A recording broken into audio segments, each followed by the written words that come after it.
Ternyata ya, rahasia buat gak gampang kena mental itu bukan dengan maksa jadi kuat, tapi justru dengan tahu kapan harus bilang, ini bukan urusan aku. Nah, sini aku kasih tahu caranya. Pernah gak sih kamu ngerasa capek banget, padahal seharian kamu cuma duduk di depan laptop atau main HP aja? Capeknya itu sebenarnya bukan di fisik, tapi di sini, di pikiran kamu. Rasanya tuh kayak otak kamu lagi penuh banget sama tab yang kebuka semua. Berantakan. Ada tab tentang komentar nyinyir netizen di postingan kamu. Ada tab tentang omongan temen yang tadi siang kedengerannya kayak nyindir. Sampai tab tentang ekspektasi orang tua yang rasanya berat banget buat kamu penuhi. Akhirnya kamu jadi gampang baper, dikit-dikit ngerasa bersalah. Dan ya itu tadi, kena mental. Aku tahu banget rasanya jadi orang yang gak enakan. Kamu pengen semua orang seneng. Kamu pengen kelihatan sempurna di mata mereka. Dan kamu takut banget kalau ada yang kecewa sama kamu. Tapi jujur deh, jujur sama diri kamu sendiri. Capek kan hidup kayak gitu? Secara psikologis, kita itu emang didesain buat pengen diterima sama lingkungan.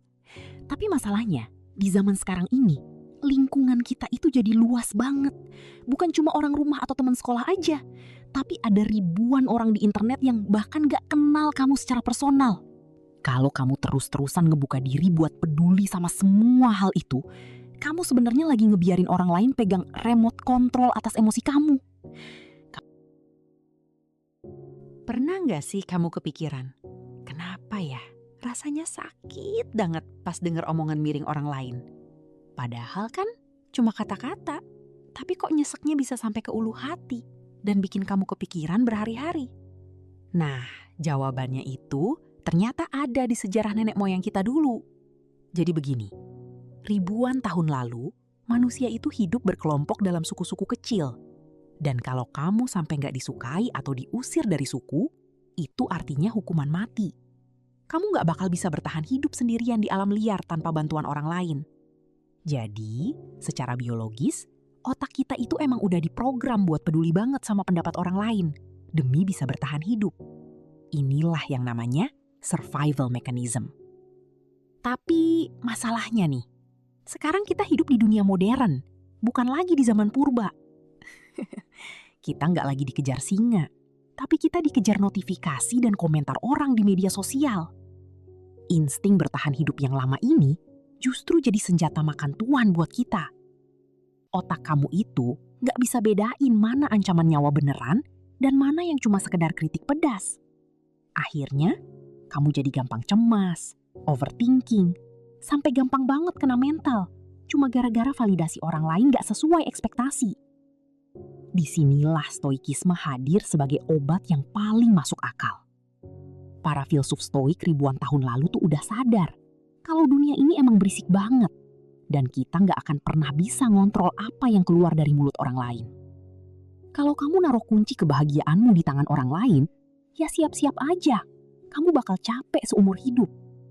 Prinsipnya jelas, kesehatan mentalmu adalah tanggung jawabmu sendiri, bukan tergantung dari seberapa baik atau jahatnya perlakuan orang lain ke kamu.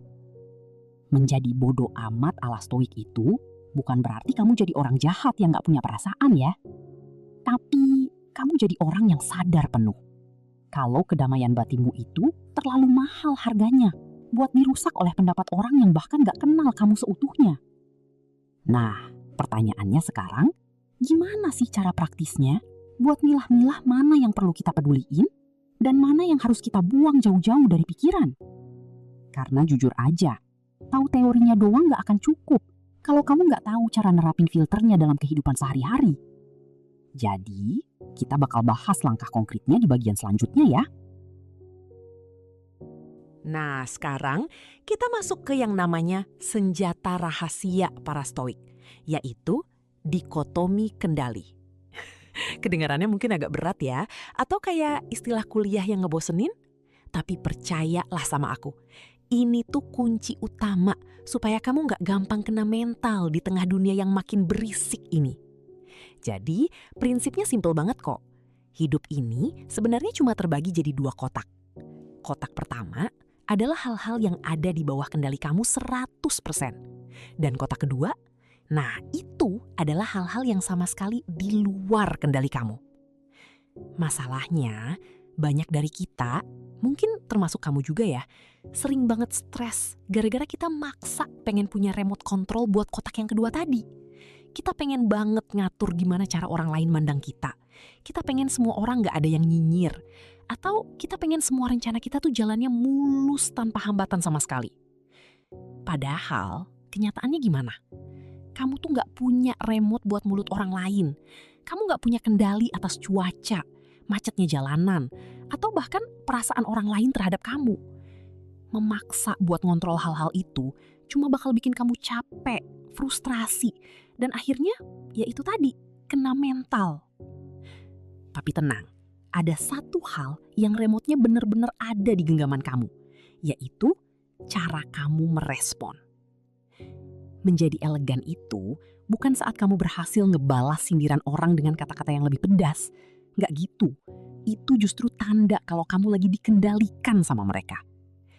Kamu baru benar-benar bisa dibilang elegan saat kamu sadar kalau opini negatif atau perlakuan buruk orang lain itu sebenarnya nggak punya kekuatan apapun buat ngerusak kedamaian batinmu. Kecuali kalau kamu sendiri yang ngasih izin dan ngebukain pintunya buat mereka masuk. Ini adalah mindset shift yang krusial banget. Begitu kamu sadar kalau kebahagiaanmu itu adalah tanggung jawab kamu sendiri, bukan tanggung jawab validasi orang lain, nah disitulah kamu jadi sosok yang gak tergoyahkan. Nah, kalau kamu udah paham konsep dasarnya, sekarang pertanyaannya gini, gimana sih cara praktis buat nerapin ini pas lagi ada masalah nyata? Gimana caranya supaya tetap tenang saat ada orang yang sengaja banget pengen mancing emosi kamu di depan muka?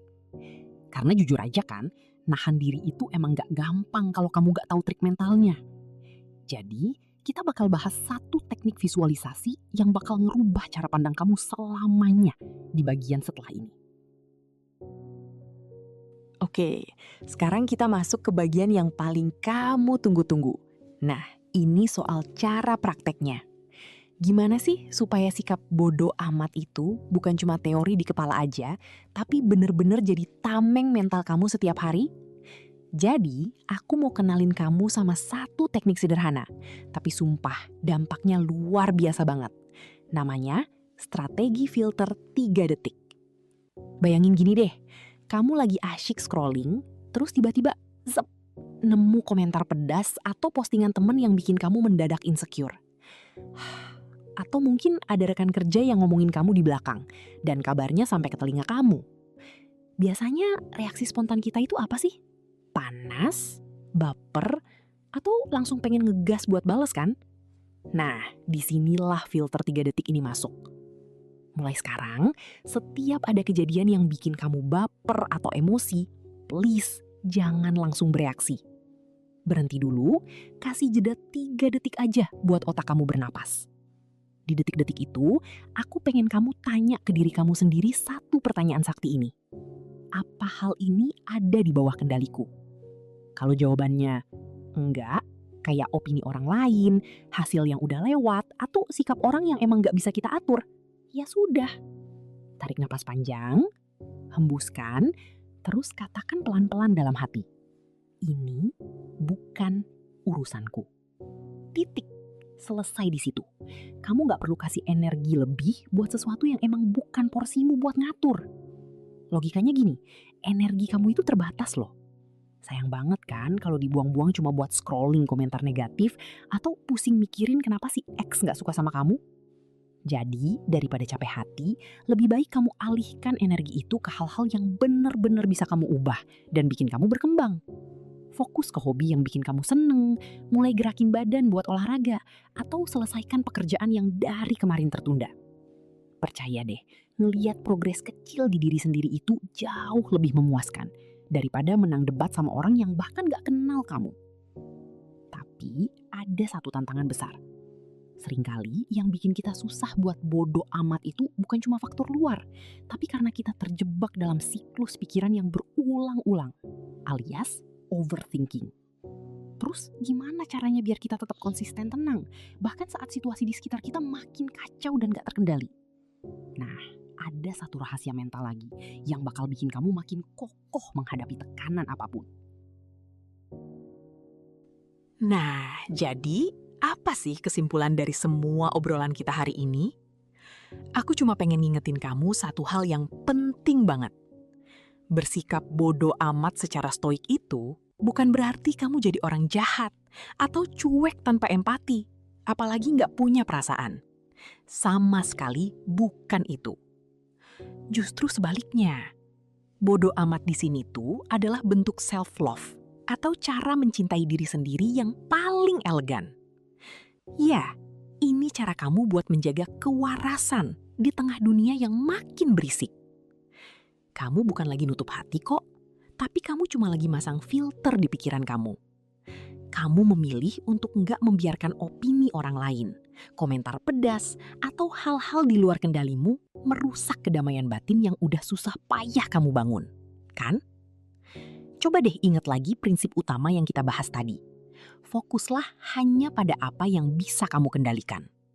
Pikiran kamu, tindakan kamu, dan reaksi kamu. Sisanya, ya udah, biarin aja itu jadi angin lalu. Saat kamu berhenti nyoba mengontrol apa yang orang lain pikirin tentang kamu, nah, disitulah kamu bakal nemuin kebebasan yang sesungguhnya.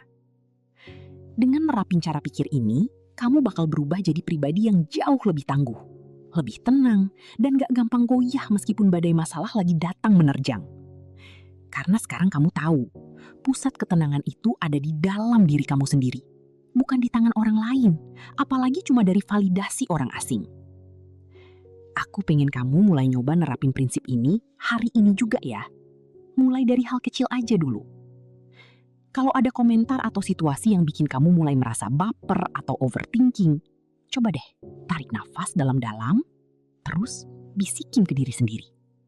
Shh, ini di luar kendaliku, jadi aku pilih untuk gak ambil pusing. Makasih banyak ya udah nonton video ini sampai habis. Kalau kamu ngerasa konten ini bermanfaat dan ngebantu kamu jadi lebih tenang, jangan lupa buat klik tombol subscribe ke channel Gen Z sekarang juga. Terus, bagiin juga video ini ke teman atau keluarga kamu yang mungkin lagi butuh pengingat buat lebih rileks menghadapi hidup. Aku bener-bener ngehargain dukungan kamu di channel ini. Yuk, kita sama-sama bertumbuh jadi pribadi yang lebih kokoh setiap harinya.